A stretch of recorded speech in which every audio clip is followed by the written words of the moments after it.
2018's Venom is a huge waste of potential, not doing nearly enough to make the audience care about Eddie Brock, Tom Hardy, or his symbiote companion. Venom, Let There Be Carnage is a slight improvement, though not necessarily because it was better. It was just so silly to the point where it was entertaining, and that same argument can be applied to the final film in the trilogy, Venom, The Last Dance.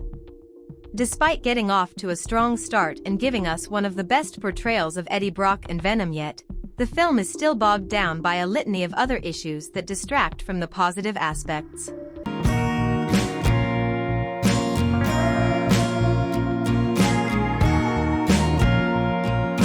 Venom, The Last Dance takes place directly after the end credits scene of Spider-Man, No Way Home, which the film decides to entirely reshoot for some reason. Now back in their own universe, Eddie and Venom are still on the run from the law, only to then become the targets of a ruthless secret black ops organization. Not only that, Null, the shadowy and powerful creator of the symbiote race, has also sent a small legion of xenophages after Venom to fulfill his deadly plan. I may have my issues with all three Venom films, but one thing that I won't dispute is Tom Hardy's dedicated performance as both Eddie Brock and Venom. It's abundantly clear that Hardy has a lot of love for Venom as a character, and he's poured that love into the film as co-writer. Venom, The Last Dance further doubles down on making Eddie and Venom more comedic anti-heroes, but this time, it works much more in its favor. Their banter is better than ever, and The Last Dance is easily the most effectively funny film in the trilogy. There are even some emotional beats between Eddie and Venom that overall work amidst the absurd scenarios they get up to. Character-wise, Venom has never been better, and that goes double for the action sequences they get swept up in. The Last Dance has, by far, the best action sequences in the trilogy, starting with a standout fight with some low-life criminals that make excellent use of both Eddie and Venom's skill sets.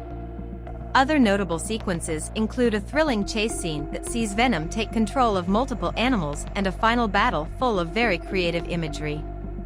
As far as visual flair and entertainment value go, Venom, The Last Dance stands much taller than its predecessors.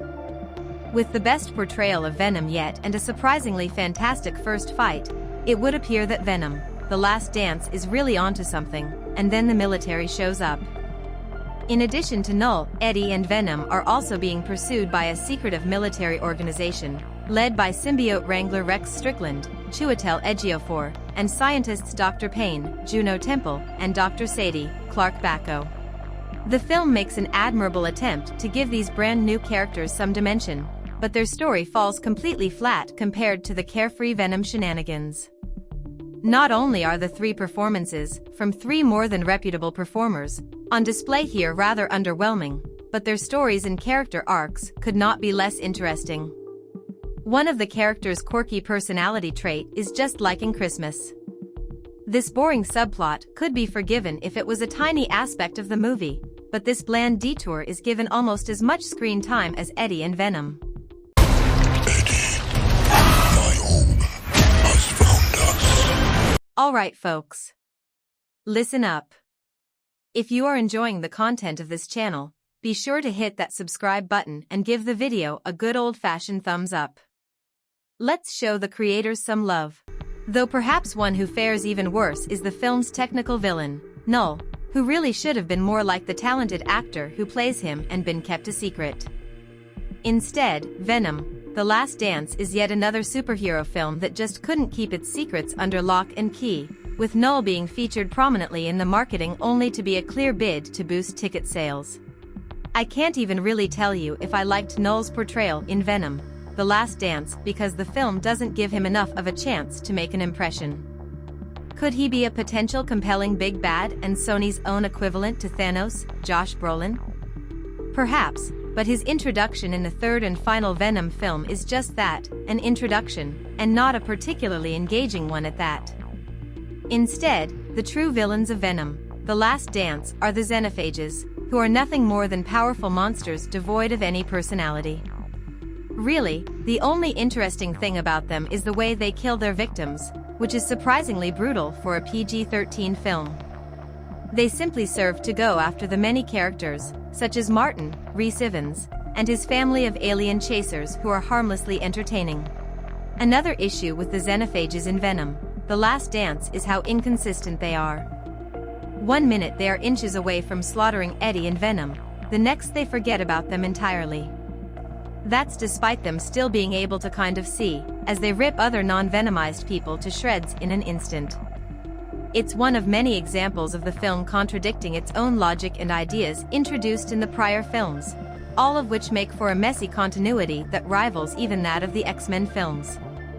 In a weird roundabout way, Venom, The Last Dance being the most inconsistent of the Venom trilogy, is the most consistent thing for the Venom franchise. This is a saga that is filled with pros and cons and ups and downs, all to bring a fan-favorite comic book character to the big screen.